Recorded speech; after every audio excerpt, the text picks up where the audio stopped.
Så når jeg siger værsgo, så går du frem mod mig. Ja. Klar? Og værsgo. Tak. Så vender du op og går tilbage. Yes. Når jeg arbejder med skuespillere, så arbejder jeg jo tit med folk, som enten har gået på Statens Teaterskole eller Odense eller Aarhus Teaterskole, og som har en masse værktøjer omkring det at spille skuespil.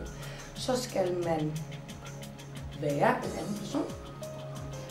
Og det bedste er faktisk, hvis man kan vise eller føle, at man er en anden person.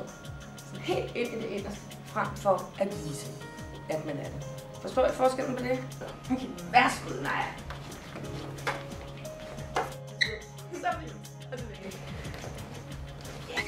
Dejligt. Og man kan jo sige, det er jo fordi, jeg kan jo se på dig med det samme, du er en sprudlende personlighed. Så jeg får lyst til at lave noget, der ligger sig op af din egen personlighed. Jeg er sød, glad og smilende og dejlig. Det er jo rart. Ja. Så møder man selvfølgelig altid op og er velklædt. Og det er ikke fordi, man skal stase sig ud, men man skal huske, at enhver casting er et jobinterview. Det er en rigtig god idé at huske på det på den måde. Jeg plejer at hoppe og springe rundt sammen med dem, jeg caster. Fordi så er vi to om det. Så hjælpes vi ad. Så er vi to, der er fjollet. Så er vi to, der er åndssvage. Og så er det altså lidt nemmere, end hvis man bare står der alene.